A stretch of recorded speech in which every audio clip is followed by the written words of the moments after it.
Hello friends, welcome back to my YouTube channel Rajudas official. So friends, आज इस video पर मैं बात करूंगा एक टॉपिक को लेकर के बहुत ही चर्चा हो रहा है। हमारे जो एडीआरई का जो ग्रेड 3 और ग्रेड 4 का जो एग्जाम होने वाला है, बहुत ही नजदीक है समय, यानी कि सितंबर में हमारे इसका जो रिक्रूटमेंट का एग्जामिनेशन होगा। सो इस पर एक बहुत ही बड़ा बात डिस्कशन हो रहा है, चर्चा हो रहा है। यहाँ तक कि सरकार ने भी एक बैठक में इसके बारे में जिक्र किया है। सो खबर इस तरह का है कि इसका जो एग्जाम का जो पैटर्न है वो थोड़ा सा बदल दिया जाएगा, चेंजेस किया जाएगा। पूरा बात को ध्यान से समझिए एंड तक, तभी आपको समझ में आएगा मैं किस लिए कह रहा हूँ। सो इसका जो एग्जाम का जो पैटर्न है उसे बदल दिया जाएगा, चेंज कर दिया जाएगा। मतलब कि आसाम एडीआरई का मतलब होता है आसाम डायरेक्ट रिक्रूटमेंट एग्जामिनेशन। सो इससे पहले और 2 बार एडीआरई के थ्रू बहुत सारे हमारे आसाम में नौजवान को नौकरी मिला है। सो एडीआरई यानी डायरेक्ट रिक्रूटमेंट, उन्होंने क्या किया, इसका जितने भी कैंडिडेट्स का फॉर्म भरा उन सभी का बस सिर्फ और सिर्फ एक रिटन एग्जाम लिया गया और बस फॉर्मेलिटीज के लिए एक भाइवा लिया गया और उन सभी को अपॉइंटमेंट मिल गया, उन सभी को नौकरी मिल गया। इसी को कहता है डायरेक्ट रिक्रूटमेंट यानी कि एडीआरई एग्जामिनेशन। पर इस बार क्या हुआ, इस बार हमारे जो सीएम है, सीएम सर ने इस बार क्या किया, इस बार इस एग्जामिनेशन का पैटर्न को चेंज करने जा रहा है।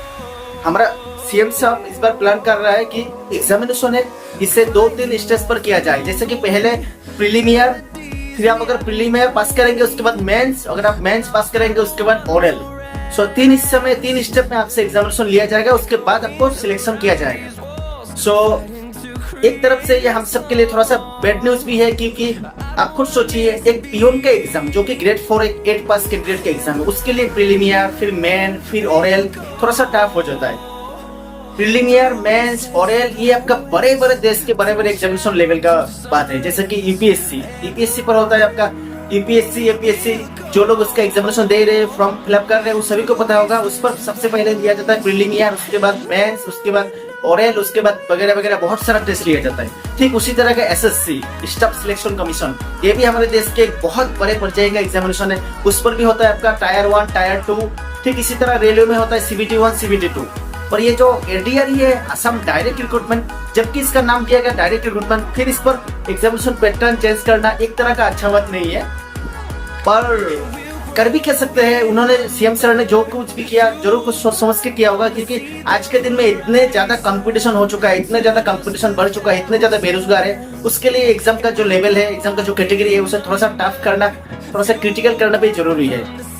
अब बात आता है ये जो ग्रेड 4 का, ये आपका नाम के लिए, शो के लिए 8 पास है, पर इस पर ज्यादा से ज्यादा पढ़े लिखे कैंडिडेट इस पर अपेयर कर रहा है, जो कि अच्छा बात नहीं है। खैर, जबकि सभी के लिए इस पर किसी भी तरह का पाबंदी नहीं है, तो फिर इसमें कहना भी कुछ नहीं, सभी लोग इसे जरूर अप्लाई कर सकते हैं, सभी लोग इसके लिए अपेयर कर सकते हैं। सो यही सब कुछ सोच के शायद इसका एग्जाम पैटर्न करने का बारे में डिस्कशन कर रहा है। पर हाल ही में क्या हुआ है, कुछ अनुभवी, हमारे समाज के कुछ अनुभवी बुजुर्गों ने इसका विरोध किया है और इसके विरोध करते हुए हमारे सीएम सर को सलाह दिया है कि अभी सिर्फ और सिर्फ 2 ही महीना बचा है एग्जामिनेशन के लिए। सो इस तरह का अंत समय में पैटर्न चेंज करना बहुत सारे लोगों पर, जो लोग प्रिपरेशन कर रहे हैं उन लोगों पर थोड़ा सा सदमा पहुंच सकता है, थोड़ा सा उन सभी पर मुश्किलें हो सकता है।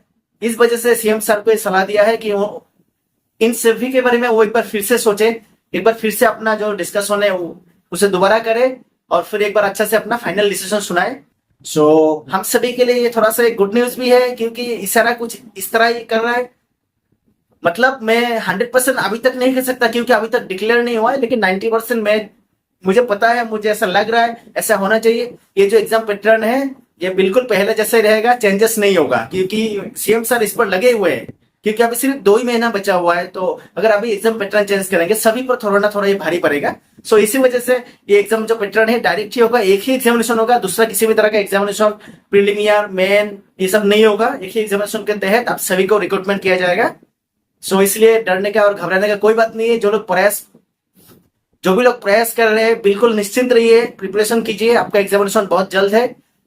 और रहा बात, मान के चलिए बाई चांस अगर इसका एग्जाम पैटर्न पहले का जैसा नहीं करता है, चेंजेस कर दिया जाता है, प्रीलिमियर भी होता है, मेंस भी होता है, फिर भी आपको 1% घबराने की जरूरत नहीं है। क्योंकि ध्यान दीजिए, जो सर्फ, जिसका माइंड सर्फ है, जो अच्छा कैंडिडेट है, जो प्रयास कर रहा है, उनके लिए कोई भी मायना नहीं रखता है बड़ा से बड़ा कंपटीशन तो करना ही है।